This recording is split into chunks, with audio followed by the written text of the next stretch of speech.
change in my financial situation? If there's an emergency and I need to be back home for good, will I go home with savings? Will I really be able to have fun while I'm saving or investing? Those are the three essential questions that I had before deciding to be an ALT or an OFW here in Japan. Hi, this is Julie. I'm an assistant language teacher and I help OFWs go home with savings through financial literacy. This video is for my past self. Finally, there are already answers to your questions. This also goes to all those incoming OFWs or ALTs who also struggle to find the answers to those questions or who are also asking those questions to themselves right now. I hope that you can learn something. This also goes to those OFWs who are resetting their goals and who are now committed to do a financial change in their life. I hope that this will motivate you. And to those millennials and to everyone who are watching, thank you for being here. I hope that you can learn something from my financial journey.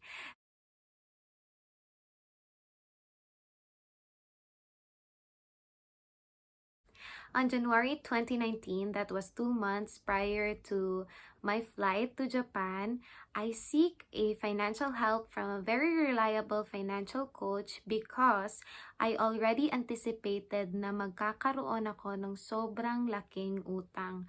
I cannot ask help from any of my relatives or my family members kasi wala naman kasi silang ganon kalaking pera. So I really had no choice but to utang from my company and from a lending institution sa Pilipinas. All in all, including the interest, my utang was almost 500,000 pesos. That's 500,000 pesos. And I was still 24 at that time. I was doubtful kung makakaahon ba ako sa utang na yun at kung may makikita ba talaga akong financial change sa aking finances. Kasi one of the reasons why pumunta talaga ako sa Japan is because I thought that there's really a need to change na sa finances ko. So why did I had those utang? I am under an agency at kailangan kong magbayad ng placement fee. And my salary is 2 months pa after my arrival sa Japan. So I needed to have my pocket money sa 2 months na yun. And this is Japan. The living expenses is so high. And also sa apartment ko, yung first apartment ko kasi ang dami niyang mga initial bills or initial payments like key money and the stuff. So I also needed to utang to pay for those. So yun na nga, parang tumotal ng almost 500,000 yung utang ko. That's why I know na may sakit ako sa bulsa. So if may sakit ako, I'll go to a doctor. And if masakit yung ngipin ko, I'll go to a dentist. Now, may sakit ako sa bulsa. That's why I seek for a financial help. During the financial coaching that I had, I learned about my financial house. And ipapakita ko sa inyo later kung anong kind ng financial house meron ako. And I also learned about the kind of financial house that I deserve, that OFWs deserve, and all the people or all Filipinos around the world, even in the Philippines or even just an ordinary employee, deserves. So I learned about those concepts and I also learned about how to manage my debts properly. I also learned that there is a there is a perfect budgeting formula for me. And I'll be sharing everything about those sa inyo dito sa video na to. So, let's start with my financial house. I will show you how my financial house looks like on January 2019, 2 months before coming to Japan. Wait, I'm gonna show you. As I've mentioned earlier, I'll show you the kind of financial house that I had way back January 2019, 2 months before I flew to Japan to teach English. So as you can see, napakadali niyang magiba. It was a very marfok house. In this case, I had no healthcare, both short and long term. Wala ako niyan because I'm still young. I thought that I'll never get sick, and I never thought of the possibility of getting sick. Wala din akong life protection kasi nga I'm still young. Yung parang feel mo hindi ka mamamatay. 'Di ba? So I didn't take that into consideration. At dahil sobrang saya ko sa buhay before, YOLO lang ako. Palagi ako nagta-travel and eat out. I didn't really thought of having an emergency fund. So wala akong emergency fund, at lalong-lalo nang wala akong investments kasi wala naman akong financial goals before. Ang meron lang ako ay debts. I was already anticipating these debts kasi nga I'll be flying to Japan 2 months after, which was March 2019. So again, this is how it looks like. Nahiya ako. Nahiya ako sa financial house ko before.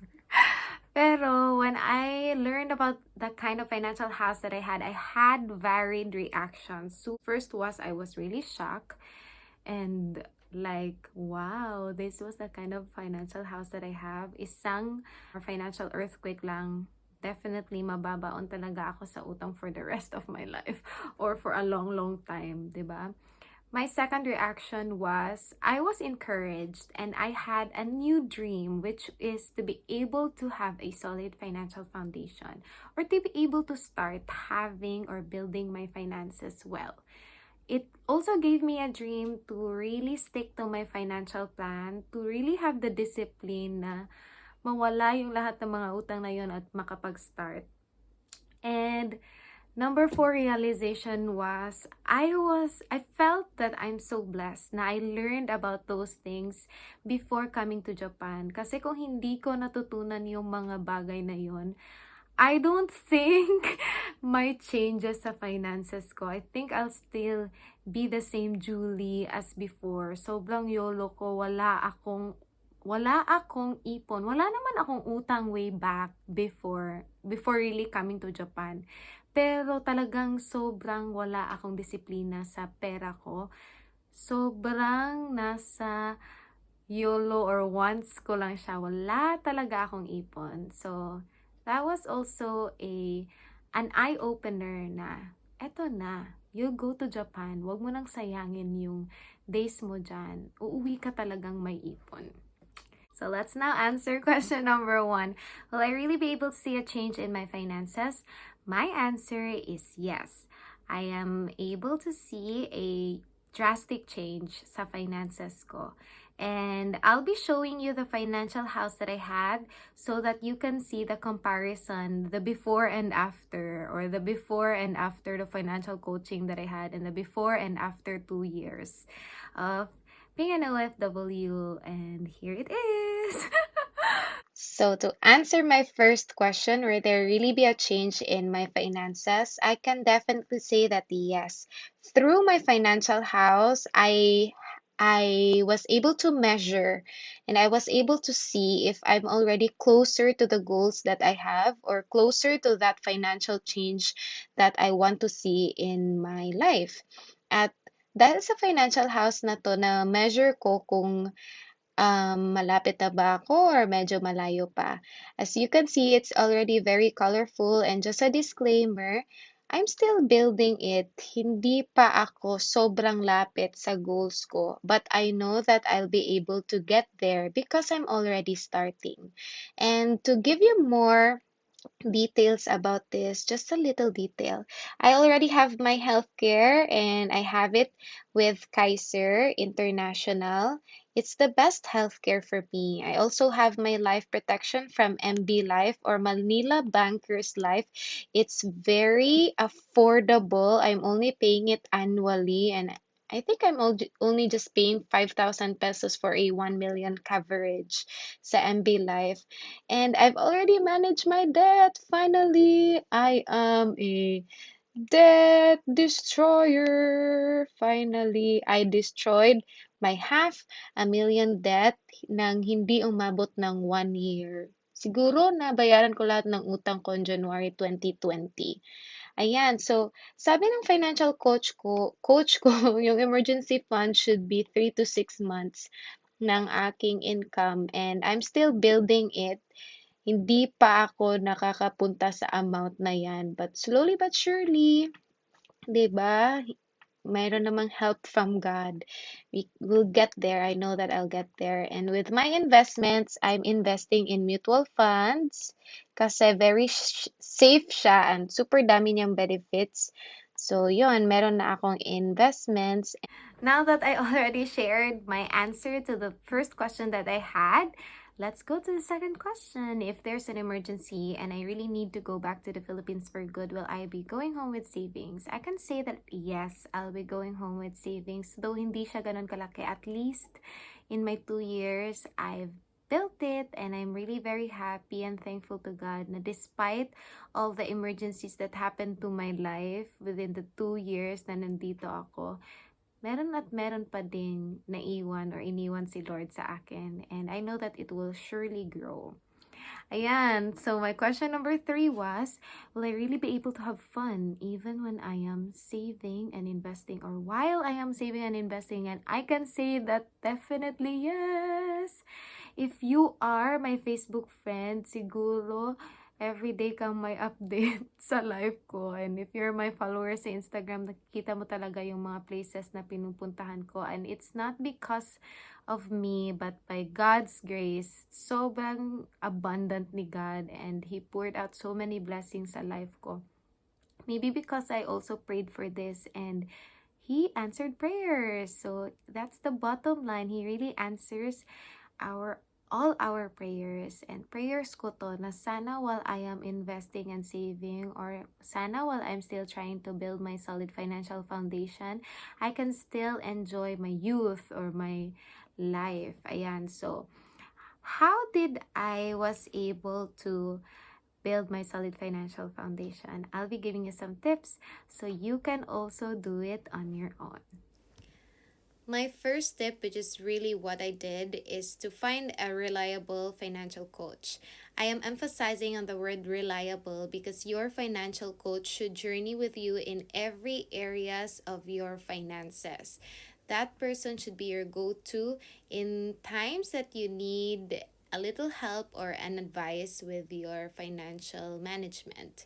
So if you don't have one, I will be glad to connect you to my financial coach, and that's really for free. And my financial coach would also coach you for free.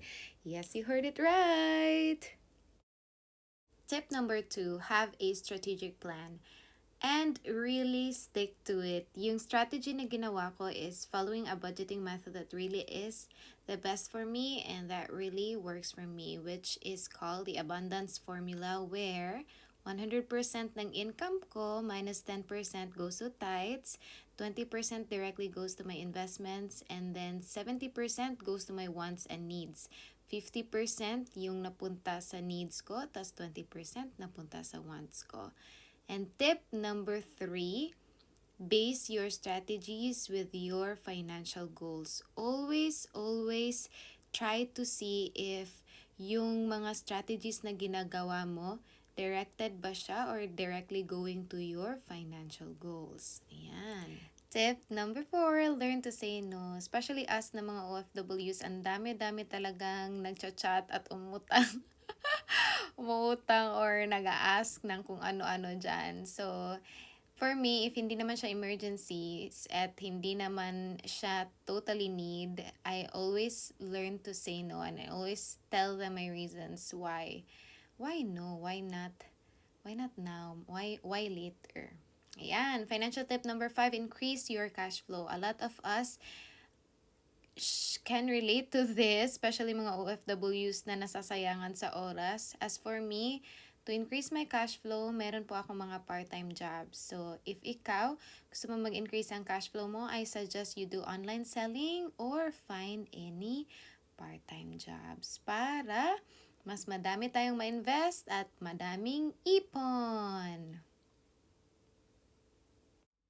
Tip number 6, trust in God.